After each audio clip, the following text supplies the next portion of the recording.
Alright, guys, welcome back. We are watching the Tatami Galaxy, Episode 9.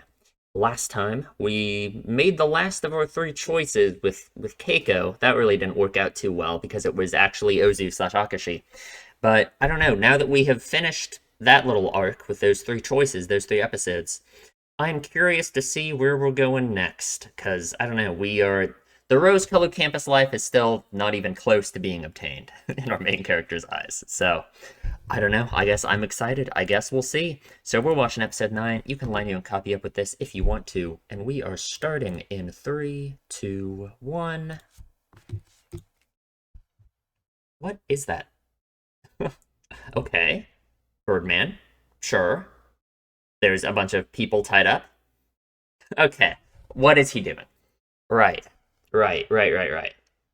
Is he gonna like take Ozu's place now? He's gonna think that like Ozu's so much better off than him. He's gonna do what Ozu's been doing the whole time. Okay. Sure. Mm-hmm. Because I guess that's how it's been working out for Ozu in his eyes, right? I'm sure. All right. Uh-oh. Oh god. Oh no. It's Akashi. Oh no, she's terrifying. It's over. He's dead.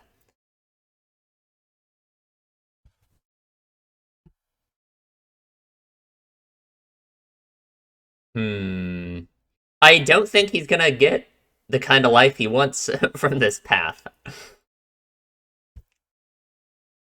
I don't think so. Thank you. Deserved. Perfect. I hope he fell into the ocean. Dang it. Hmm.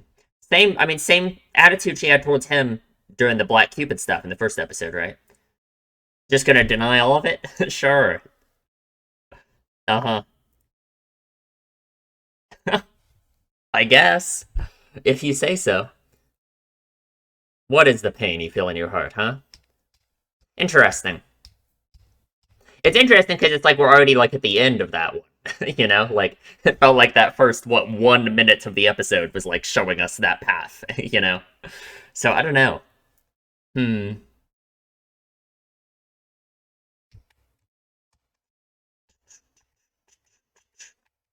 I've been trying to figure out like what I think. I mean, the good ending of this show would be the main character realizing that the life he currently has is what he has and to make the most of it, essentially, right? He doesn't have to think that his current life is the rose colored campus life, because I think because that kind of represents like an unattainable standard, right? So, hmm. I mean, again, what I've been saying is his life literally isn't even bad. So, I think there's plenty of value for him to realize in the life he already has. At the same time, it's kind of like the message of just, make the most of what you have. Like, I don't know. Like, well, it's interesting because some of his lives have sucked in some of these timelines, and some of them have been, like, good. And I don't know, you can't say it's entirely up to a person's attitude that decides whether or not their life is, like, good. Some people do have shitty, terrible lives. Um, I don't know. And you did what? Okay. The Black Page. Oh, God. The Secret Society Lucky Cat Chinese restaurant, of course, obviously. Right.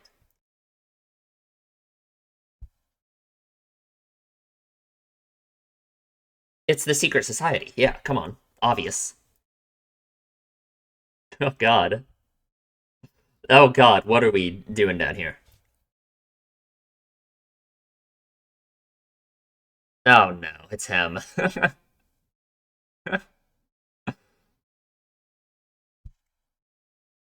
Hajima. The menu. Well, I guess it's not very secret, is it? Mm-hmm.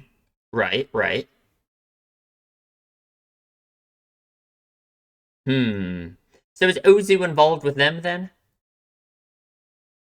Okay. He looks like a cat.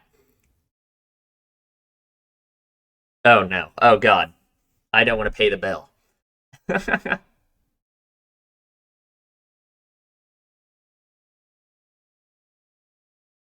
This is actually like the worst thing for him. All of this, like for his crazy anxiety and stress about this kind of thing. Like, oh my god, he's gonna lose his mind. Oh no.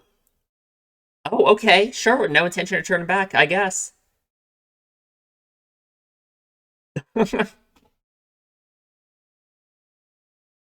Sure, sounds good. Gotta get that book back from Higuchi. Oh yeah, of course, obviously. Is that why Ozu has been part of the part of the Masters group the whole time, trying to get the book back? Mm-hmm. Mm-hmm. Absolutely.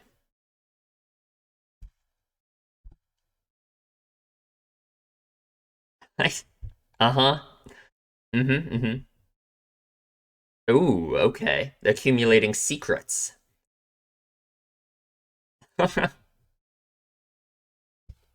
Huh. Sure. Why not? Sounds good. I don't know how that's gonna help, but sure. Yeah. Oh yeah. What is his outfit? God, he looks ridiculous.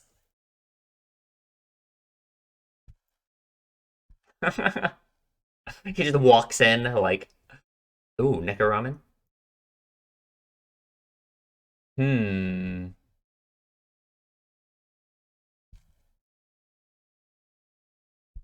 I don't know, this is interesting. The place in society he has taken now. He's gonna be gone. He's gonna disappear. Yeah, he's gone. He's long gone. I knew it. Oh god. Oh no. Oh, it's over. Mmm. Spinning his web. Mm-hmm.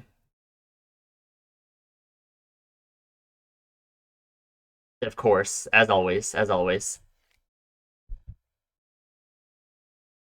Well, what's the difference between you and him, huh? Think it could be your attitude about things, maybe? I don't know. And even if it's not, even if he's just lucky or something, why does it even matter, you know? Like, meaningless life of Schadenfreude. Literally.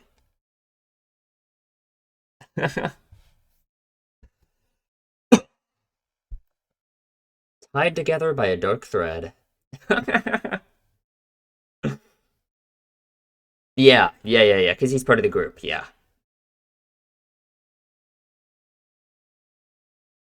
Okay, so that's why he joined the library. Okay. Makes sense.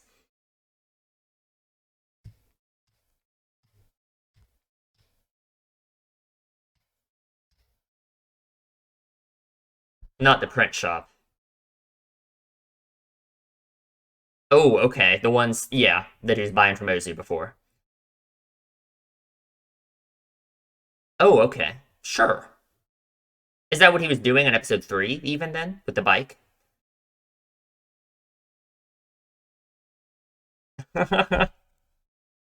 Man, it's so good. The way we see that Ozu always does everything, you know?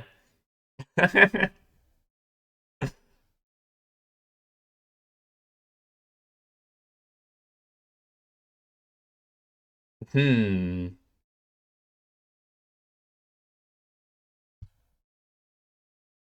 Right, of course, of course. Man, everything is just coming full circle, you know? We're just getting like all the connections, right? The field around her. Uh-oh. Shouldn't have asked that.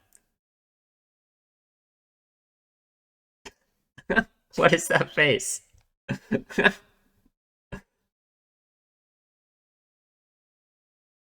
Oh no.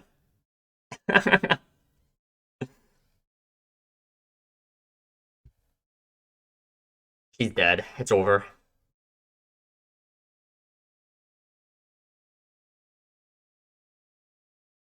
Uh-oh. Ooh, is he gonna find it right now? Oh no. Okay. I was gonna say that would be interesting if he gives it back to her now. That would be very different. Hmm. Crazy that she probably says that every time and then he never gives it back to her.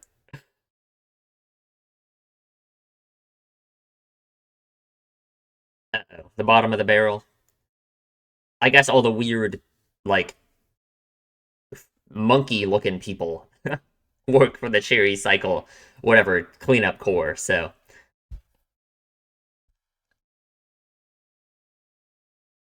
Oh god, don't do that. Yeah, they're gonna erase you. Oh, he has it.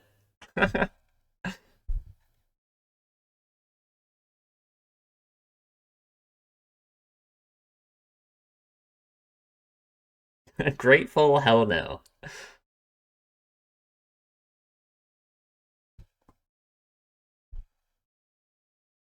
Really aren't interested in it, huh?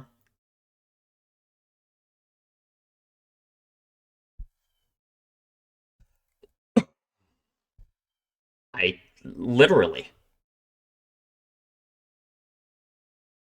I forget all the ways our main character has found it. Ooh, the game of love, huh? Oh yeah, I remember the Hanuki mentioned him having a girlfriend, right? Oh, okay. So this is why Jogasaki had to have him watch Kaori. Okay.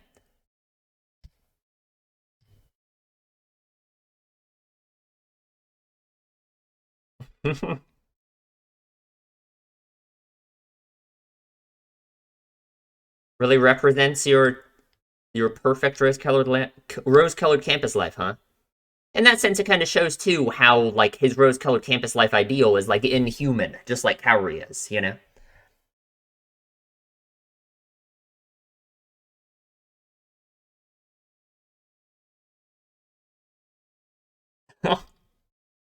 Oh God!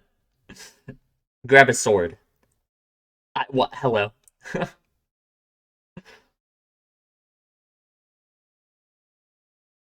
He's dead. You killed him. Oh, I love this music so much. This track.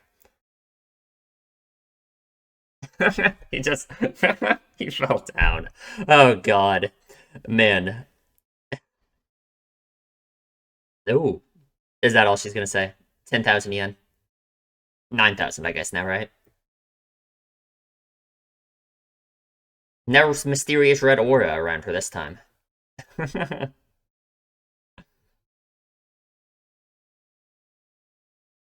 Hmm.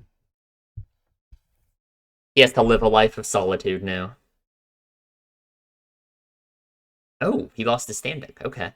Okay. All right. I guess. Sure. Why not? Jogasaki took revenge.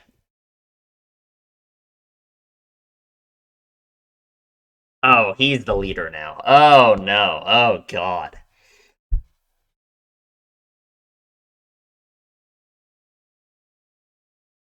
Ooh, makes sense. Yeah. Yeah. Yeah. Yeah.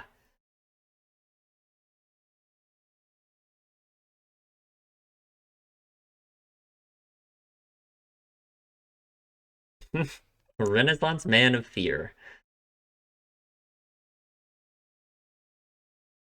Sure. Like maybe Ozu establishes his government.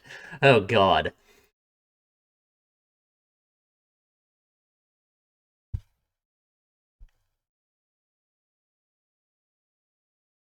Okay. Hmm. You think? Interesting. If he says that he feels like this is hmm. But like obviously I don't think this is actually representative of his rose-colored campus life, right? Like there's no way he's happy with this, you know, like for real. Okay, well, I don't know. I maybe.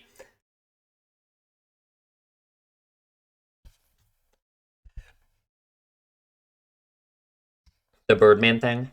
Yeah. Yeah, yeah, yeah, yeah, yeah. Oh. Deserved.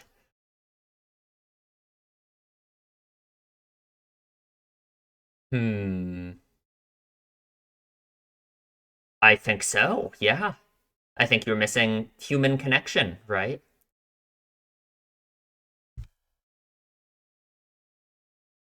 Hmm. With what? Oh, the book. Okay. I gotta read that book sometime. Let's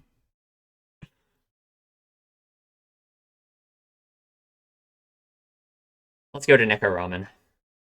Exactly.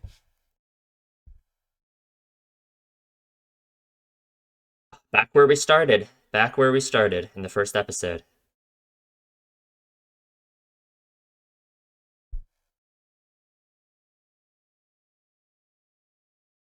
Hmm. Okay.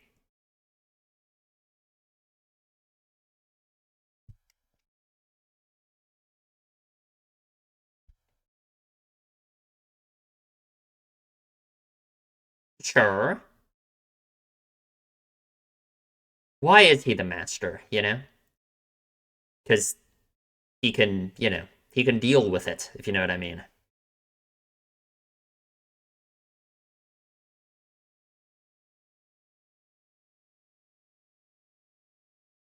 Does sound fun.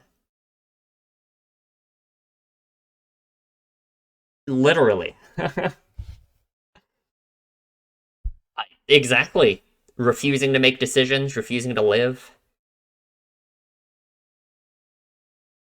Is that what matters, though? Is that what matters? Uh-huh. Right, yeah. Ooh.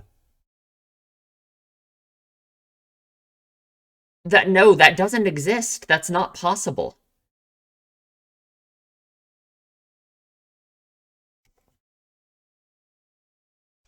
And even if that was possible, that's not what you have. And it's not like there's a point in it's not like there's a point in agonizing over it forever. Yeah, sure. There's infinite possibilities. Yeah. I mean,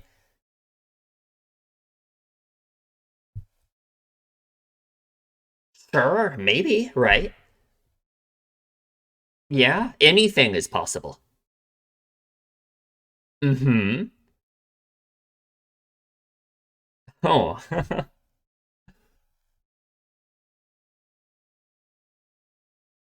literally, exactly.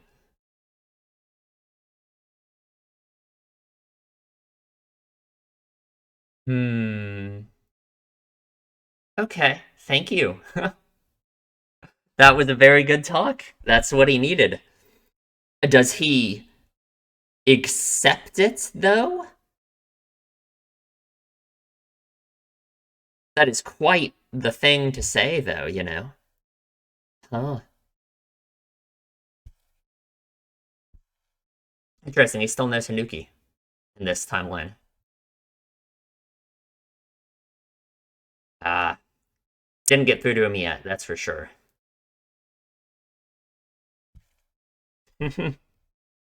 Uh-huh.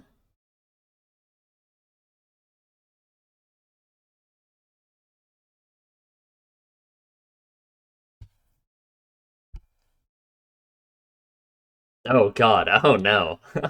Just like what our main character wanted to do. Oh, God. Unless you're in the air. Okay. Oh, no. Oh, God. They got him. It's Aijima.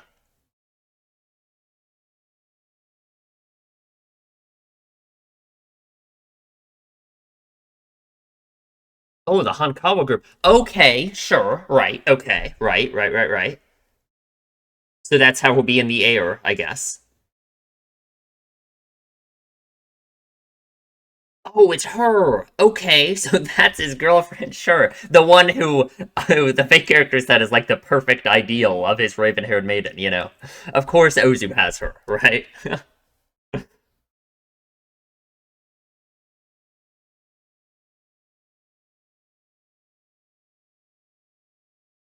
Hmm.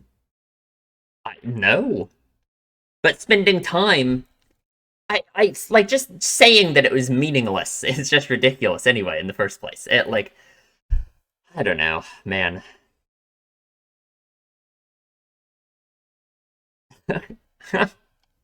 Oh God.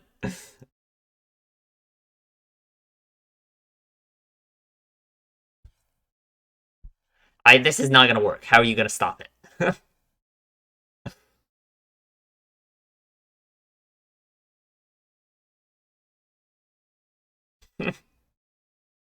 God, I love Ozu.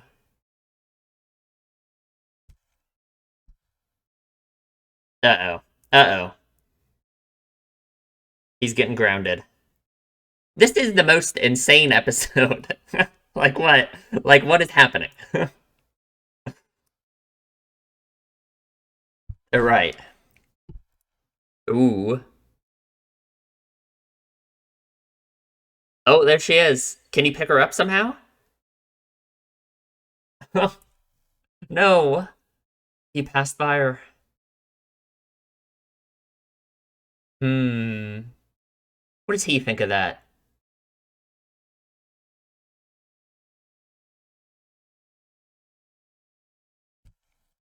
Okay.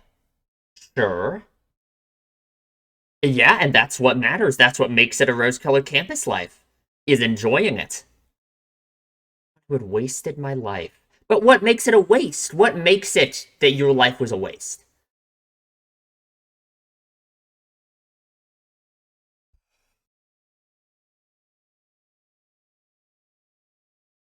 Hmm.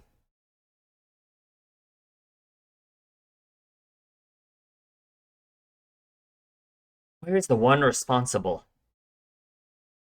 Ooh. Oh, with the opportunity above you, though, huh? Oh, that's the end? Okay, wow. Man, that was a really good episode. That was really good. That talk with the master. Okay, so, like, he just. I mean, it makes sense, actually. I mean, the more I think about it, it makes sense, right? Like, his whole. He's just gonna reject everything. He's gonna reject the idea of living his life at all, I suppose, you know? Lock himself inside his room. Huh. Hmm. But man, what a good talk from the master, you know? That was such a good scene. That's probably my favorite scene so far, for sure.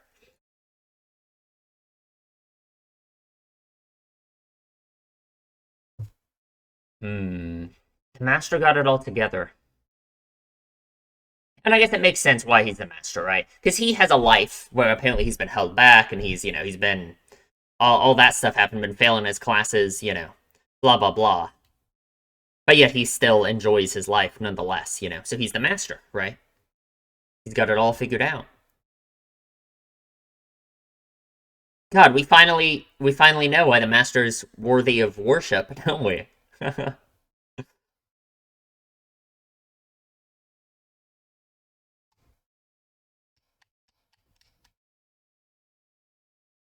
Because I'm the heaven.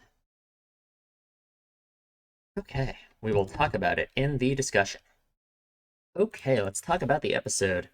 Man, it feels like this episode has really like ushered us into the I don't know, the final act of the story, I suppose, because it's like our main character has now been presented with the alternate idea of his whole rose-colored campus life thing, what I would call the truth and the way he should be thinking about things, right? I guess there's no truth in the way you view life, but I mean, come on. And he has rejected it. So I would obviously think that by the end he will no longer reject it, but I guess that's it's interesting. Like the end here, his decision to seal himself into his room, right? And just even like yeah, let me just do this last scene first because I really want to. Like, hmm, what of me now? Is this how you plan to settle your accounts as you are? Where is the one responsible? Like he's still looking for someone to be responsible for his situation because he doesn't want to blame himself for it. He doesn't want to think it's his own fault. Right, it's always been Ozu, right, obviously. Um if it will always turn out like this, then I should do nothing at all, right? Because what did the master say? The master said it doesn't exist. You will never have a college life without a single dark cloud in it, you know? And like as we've seen throughout the show, throughout every episode and every timeline, he always ends up unhappy. He always ends up deciding that it isn't the rose-colored campus life, right? So it's like in response to that as well, essentially. At the end here, he's decided, okay, it's impossible. I can't do it. I'm just going to do nothing. I'm going to make no decisions, you know? That's not to set foot outside of the 4.5 Tatami room. Because I really think that's like what it is, right? Is if he never goes outside and he never makes a decision, right, then he never like extends his life into the next step, right? And then he worries, of course, like that's the whole thing about his decision anxiety is he worries he made the wrong decision, he made the wrong choice, and that has like locked him into the future of like, the wrong future, essentially, right? The wrong timeline, basically. So if he sits in his room forever and never makes any choices, then I guess we're good. But I love how the opportunity still dangles down ahead of, in front of him, on top of him. God, I can't speak. So I want to talk about the dangling opportunity for a second. I wanted to talk about this in the last episode, in the last discussion, but I forgot. So what is the author saying with this whole the opportunity dangling in front of him, right? That the old lady always tells him about. The message you can take from it, of course, is no matter what your life is like, no matter how bad your life has become, there's always something you can do to get yourself out of it, right? That there's always that you shouldn't give up hope, and that you should always, do something. You can always do something to change it, basically, right? Which I think is a good message for the most part. The issue I have with it is I think I'm saying this is an issue, but I guess I haven't really thought this out fully. So maybe I'm like wrong on this, but I want to get this out there. Like, for someone like our main character, someone with a terrible outview on life, someone with a terrible outlook on life, like imagine someone watching Tatami Galaxy in the audience who has a terrible outlook on life, like the main character does, right? How could they view this whole thing about the opportunity dangling in front of him, right? They could just say, like, sure, the main character has this opportunity dangling in front of him. He has this potential of meeting up with Akashi and, hanging out with her, right? But I don't have anything like that, right? That is the response that they could always give to what the author is essentially saying here, right? And I don't know if there's really a solution to that, because just like our main character rejects the idea of this opportunity dangling in front of him, despite us, the audience, seeing that it's right there. If someone has, like, the main character's view in real life as they're watching this show, and like they're trying to like take a lesson from this, or like, go along with what the author's doing here, then they would also be in our main character's shoes and say that they don't think there's an opportunity there for them to grab onto, And they would just say, oh, the main character's so lucky he has this opportunity he could grab onto. Unlike me, I don't have that, And I guess what I'm trying to say with that is, do you think it's true that everyone has an opportunity like this that they could grab onto to change their life, right? Is it true that there's never a point in your life where it's unsalvageable, right? Because that's what our main character always wants to do, is he always wants to decide that the choices he made have ruined everything, that his life is now unsalvageable, there's nothing he can do to fix it, and it's over, right? And the show contradicts him in a few ways. For one, it just shows us that his life actually isn't that bad, and it's entirely him catastrophizing, right? Which can be rejected because, like, some people actually do have shitty lives, right? Rejected in the sense of, like, some people aren't in the same kind of situation as him, right? And then another way it shows us is he does have this opportunity dangling, right? That he could take a hold of. But is it true that everybody has an opportunity like that? I really don't know. I don't know what to think about that, Like, is it possible for your life to be so bad? Like, could someone watch Tatami Galaxy, who has a terrible life, who hates everything, and, has his, like, senpai, or like our main character. I've been calling him senpai, because that's what Akashi calls him, but, who's like our main character, and their life is so bad, and that they watch this, and they just think, oh, I don't have an opportunity like that. I can't actually do anything to fix my life. Is that possible? Like, I just don't know. I just literally don't know. Um, because if it's true, if it is possible for someone's life to actually be unsalvageable and to be to that point where you can't fix anything and it's just over. Like, I'm trying to think of an example I could give, but like, I don't know, like, um, someone who's, I don't know, fighting in the Ukraine war right now, who's conscripted and like is, like I don't like what is the opportunity, like if they were forcibly conscripted by Russia to go fight in Ukraine and they're gonna die on the battlefield tomorrow, right? What is the opportunity that they would have to grab onto, like our main character does, right? Obviously, that's a very extreme example. Um, but I think it shows what I mean in the sense of like what the author's doing with this whole opportunity thing is very optimistic, and I think if you agree with it and you decide to make yourself agree with it, it's a good way to view life, right? 99.999% of people will never be in a situation where their life is unsalvageable. Um, and there is some kind of opportunity you can grab on, even if you're just like the main character is in the show and you don't see it. It's dangling above you and you aren't looking at it, right? Um, and I guess that's a good way to view life. But I just wonder if it's like true. That's all. That's all I'm trying to say, I guess. I hope you understand like what I maybe it's like too much of a crazy edge case scenario to say, and maybe I'm putting myself too much into the head of someone who isn't me. I just can't help but imagine watching this show if I was someone who was incredibly depressed and hated my life. And like the reaction I could have to it, which I think would just automatically be I don't have an opportunity the same way he does, you know? But maybe it's going to address that. Maybe in the next two episodes it will address that. Because there has to be a moment where the main character realizes what the opportunity is and grabs it, right? But I guess I don't know how they could address that in a way where the automatic response of someone just saying, I don't have an opportunity like that, couldn't just always apply, you know? But I don't know. Okay, there we go. I wanted to get all that out because I've been thinking about that for a while. So we got all that covered, thank God. So let's go over the episode. In this universe, he is evil. Um, he's evil. He loves money. He's kikey. Yeah, that's about it, I guess. He has kind of rejected. Well, what has he rejected? He has rejected like interpersonal relationships. Essentially, he's trying to maximize having a life that other people would be jealous of. Basically, right? That's so. Later on, he so proudly says that to the master that he has a life that other people would be jealous of now, and he doesn't understand why he's not happy. You know, which makes sense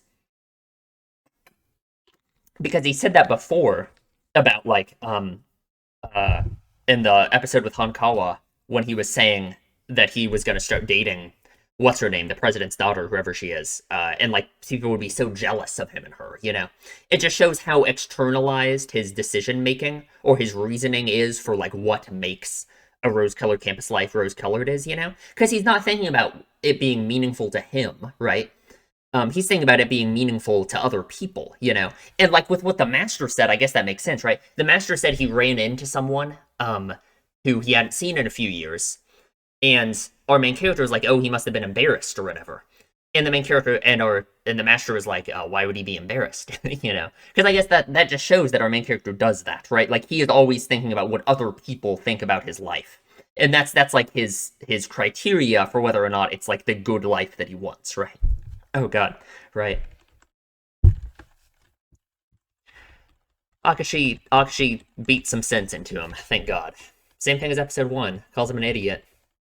Because he's kind of doing the same thing as episode 1, right? In episode 1, he was doing the same thing where he just kind of rejected everything and started ruining stuff for other people instead, you know? No such thing as pure love. He joins the Black Page, the secret society Lucky Cat Chinese restaurant. Absolutely. Looks like a pretty nice place, I guess. So he joins the secret society. Which I don't know. I kind of like the idea of the secret society because I feel like this is the kind of thing that our main character would like believe in, right? He would think that there's like some group of people pulling the strings behind the curtain, that are controlling everything, and like they're the reason why his life has never gone the way it should have, Like the same like attitude he has towards like Ozu, right?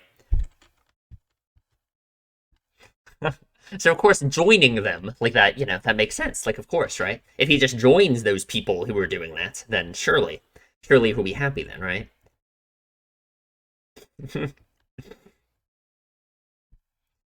But they know everything about him and they'll erase him. So unlucky. And I just think about how like for him, how terrifying that has to be with like his decision anxiety and stuff. Like, oh, you made this decision and now you can't go back on it or we'll kill you.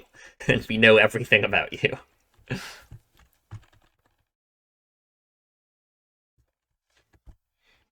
So the library core is man pretty powerful apparently. God damn. I assume that's Japan, right? That map. Has to collect the book from Higuchi. He does end up collecting the book from Higuchi and some knowledge from him, that's for sure. Hmm. And Ozu succeeded so much because of his. Oh, I like that. Like he spun an unfathomable web of human connections, right? Because of Ozu having human connections and having meaningful, finding meaning in them, right? He was so successful in all of these avenues of life. Isn't that crazy? Isn't that insane? I wonder if someone should like take some meaning from that. I don't know.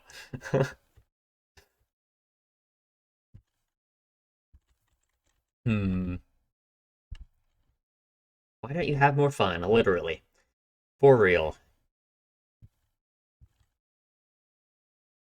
And yeah, so Ozu, so we really everything comes like full circle in this episode. Like we all of the lines to everything are like connected perfectly, right? Like we now know why Ozu was part of this because he was part of the Masters Club and he wanted to help the Master evade the Library Cleanup Corps. um, just all this, it's like really it's everything that Ozu ever does has just been like connected together, I guess. Um, all the stuff with Hankawa with the blimp and all that. Yeah, we've got it all down now. Got it all down now. And so these are the reports that he has to deliver. So was this what he was doing in episode 3 as well? Do we go that far back? I guess so, right? On the bike and like the opening scene of episode 3, remember when they stole his bike? Ozu lights off those, the bottle rockets. What even are they? I guess they're bottle rockets, right? No, they're just fireworks. I don't know. There's something.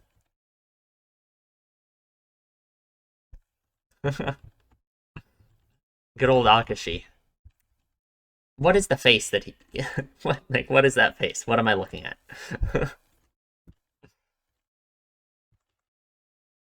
And yet again, just like always, he meets up with her. 7 sets of 5. I think that's be some kind of meaning to that. Them coming in sets of 5. Maybe I'm looking way too deep into it though. I don't know. I don't know. I don't know. Hmm.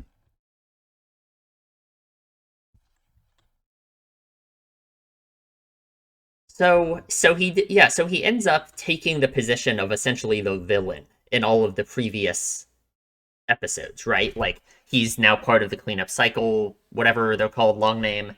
He's a member of the library police. He's, and above it all, he's a member of the secret society that's pulling the strings of everything. So it's interesting. It's like he really did flip his side, I guess, right? Hmm. Because I guess if those are people that just like Ozu, he could blame for like the reason for his life going awry, then he could just say like, "Oh, if I was one of them, then surely my life would be happy," right? And yet he still isn't happy.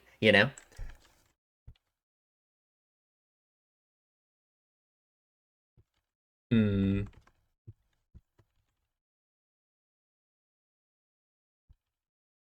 So Ozu gets a call from his girlfriend. Of course. So now we know why Jogasaki had to hide Kaori because uh, Aijima is planning on stealing it, a prank on Jogasaki. So yeah. Of course, of course. And okay, so this is interesting. I just more connections with Kaori that I should have thought of before. It's interesting how Kaori, like her, our main character saying that she's like this perfect, refined form of love.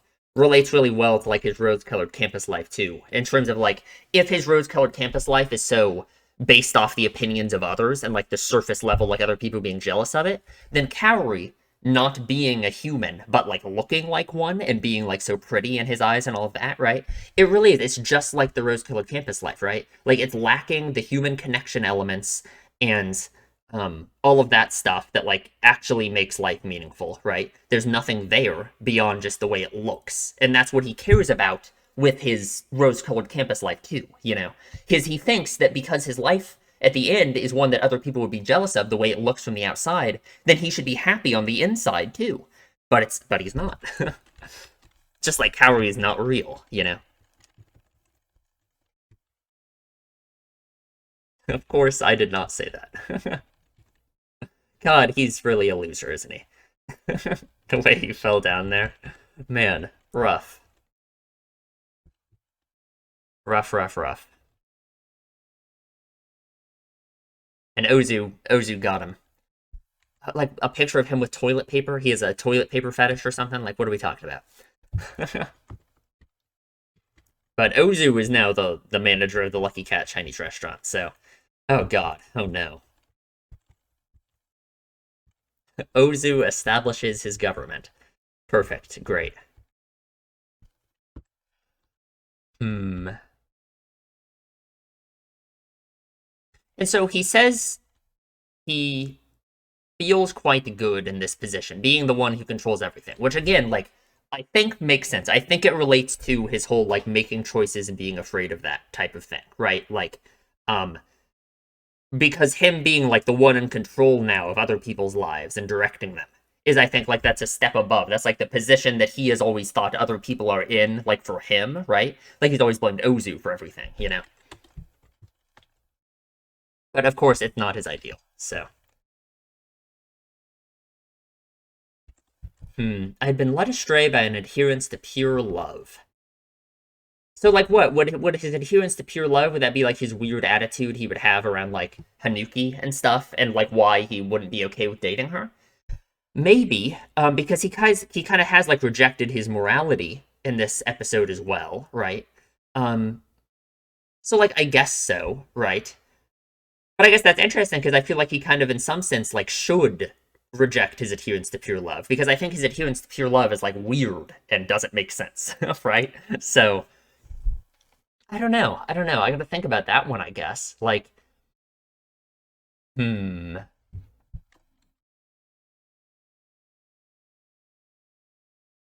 I don't like the weird monkey people. Like, what are they? Man, and he always sits in his room looking at it. He always sits in his room looking at the Mochigamon. So it's so clear that he does know what it is and what it represents, right? That he thinks about going and giving it to Akashi, right? But is it for the same reason that he was like unable to hook up with Hanuki? You know, that he knows like what that would mean in some sense, like reaching out to her like that. Um, and he's too scared to do it to make the decision to grab the opportunity. I guess I just really wonder like what goes through his head in these moments when he's staring up at it, just thinking, you know? Hmm.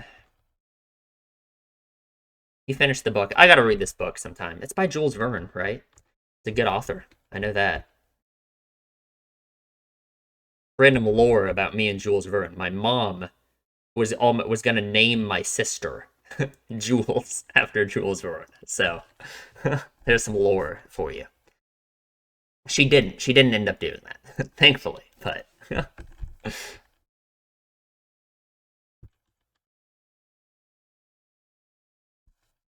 hmm. So okay, here, wait. Let me read these lines again. I'm sorry.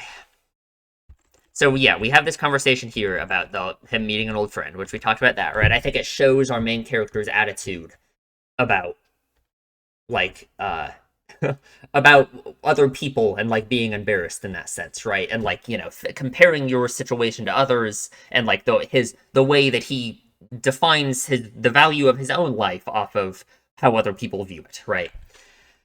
And so the master, I mean, the master got it all together. I guess that's why he's the master, right? Is he's able to reject these kind of things that our main character struggles with so much, right? He's gonna go forth out into the world. Which what going forth out into the world is almost like the ultimate form of opening yourself up and, accepting your life for what it is in a sense, just wandering around and taking everything in, it's the opposite of what our main character could ever do. It's the opposite of what our main character does at the end, right? In the end, he locks himself in his tatami room. He wants to lock himself off from opportunity and choices as much as possible. While the master is doing the opposite by journeying the world. And he literally is spending overtime in his mother's belly, right? Like, his life hasn't begun yet because he's so scared of making any choices and making any decisions, right? Like, until he accepts that his life is the way it is and that this is the hand he's dealt, this is what he is, his life hasn't began because he's always thinking about what his life should be or how it could be different. So I agree that, like, his life hasn't really begun yet, you know?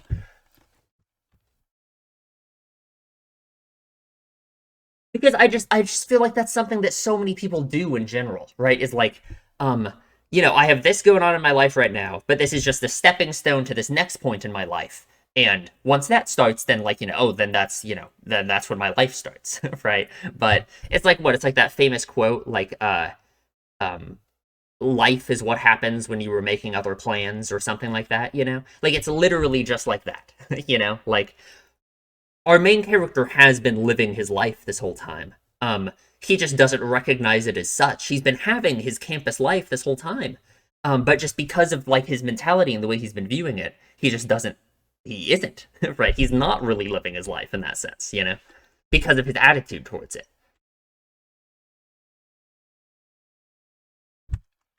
Hmm. Do not use the word possibility as a substitute for infinite, right? Like, because there are infinite possibilities, right? Like, literally anything could have happened. Anything could happen in his entire life, right?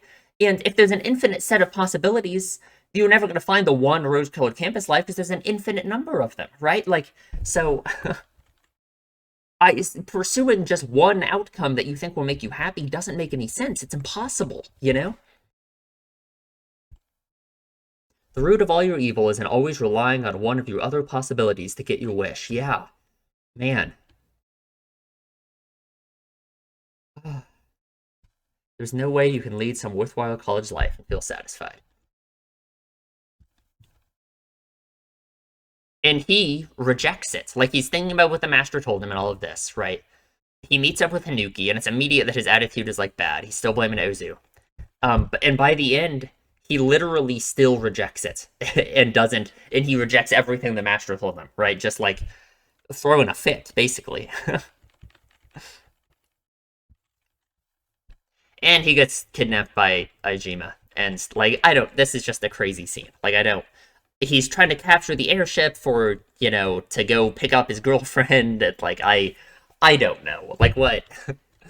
There got to be some meaning to this. I couldn't tell you. Like, obviously, there's the meaning our main character finds in it, which is, like, seeing how meaningful Ozu's actions have been, right? The way that all of Ozu's actions throughout the whole show, like, intertwine together into, like, everything that's happening now, right? That has all been, like, for this purpose, basically, right?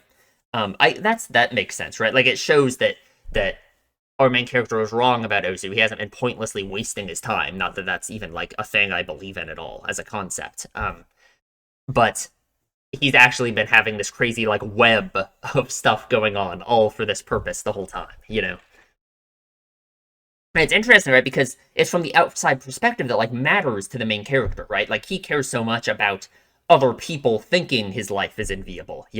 So it's like, from his perspective, if he now thinks, before I was viewing Ozu's life as so lame and stupid, but now I see that he must actually be happy in some sense. Like, you would think that would kind of be kind of radical for him, right? It's interesting that Ozu fails. It is interesting that Ozu fails. Because I think that that's going to still show that despite Ozu's failure in that sense, it's not like that means Ozu's life was meaningless anyway. I don't know. Huh.